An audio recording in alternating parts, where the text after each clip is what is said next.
সচিবালয় মিটিংয়ে সচিব কমিটির রিপোর্ট প্রকাশ। একই সঙ্গে প্রধানমন্ত্রীর স্বাক্ষরে পে স্কেলের গেজেট জারি করা হলো। ভিডিওটিতে বিস্তারিত আলোচনা করার শুরুতে চ্যানেলটি সাবস্ক্রাইব করে ভিডিওটি কন্টিনিউ করুন।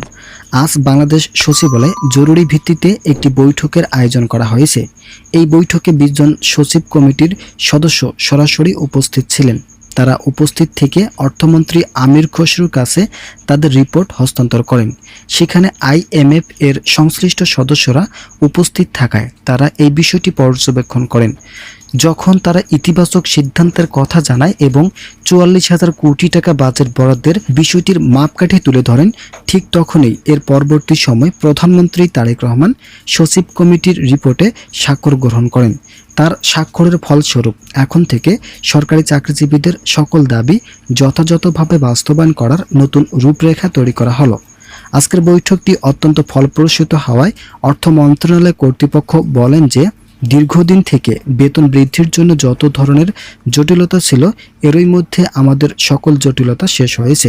তাই শেষ পর্যন্ত আজ গেজেট প্রকাশের মধ্য দিয়ে কর্মকর্তা ও কর্মচারীদের প্রথম ধাপের দাবি পূরণ করা সম্ভব হলো।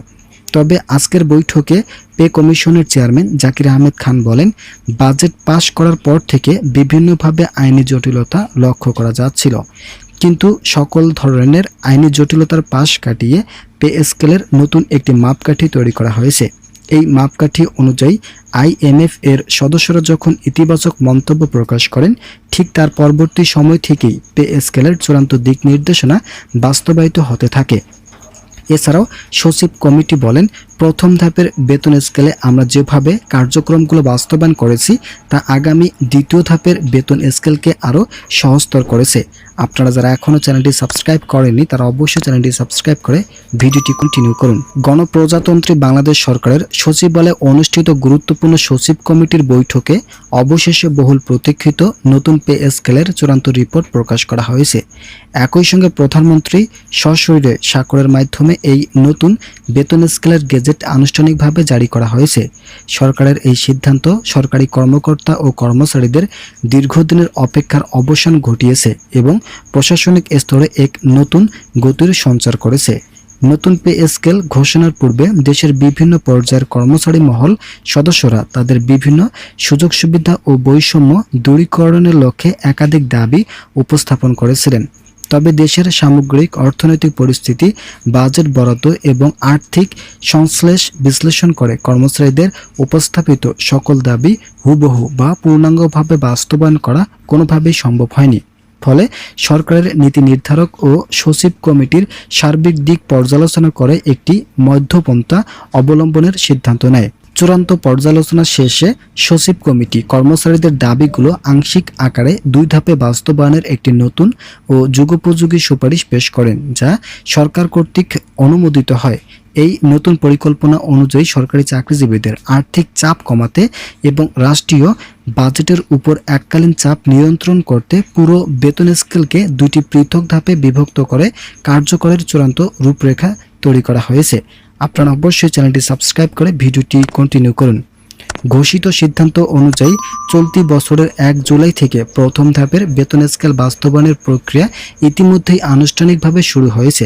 প্রথম ধাপের মূল আকর্ষণ হলো সরকারি কর্মচারীদের শতভাগ বেসিক বা মূল বেতন বৃদ্ধি করা।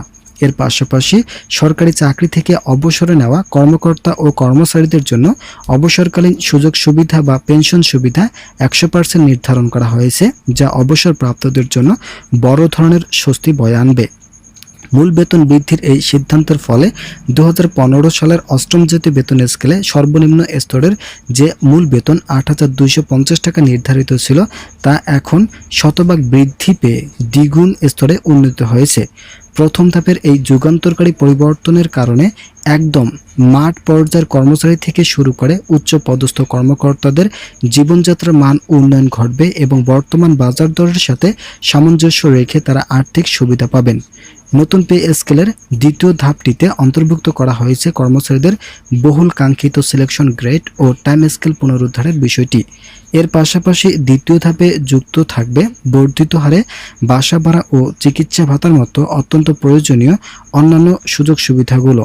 সচিব কমিটির সুপারিশ অনুযায়ী এই দ্বিতীয় ধাপের সকল সুবিধা আগামী ডিসেম্বর 2026 তারিখ থেকে পুরোপুরি কার্যকর করা হবে। মোট কথা, সরকারি চাকরিজীবীদের জন্য নবম জাতীয় বেতন স্কেল প্রথম ধাপ 1 জুলাই থেকে কার্যকর হলেও দ্বিতীয় ধাপ আগামী 1 ডিসেম্বর 2026 তারিখ থেকে কার্যকর হবে, যা সরকারি চাকরিজীবীদের ভাগ্য পরিবর্তনে যথেষ্ট ইতিবাচক ভূমিকা রাখবে। যারা এখন পর্যন্ত আমাদের এই চ্যানেলে নতুন সদস্য আছেন, তারা পরবর্তী আপডেট পেতে চ্যানেলটি সাবস্ক্রাইব করে আমাদের সঙ্গে থাকুন।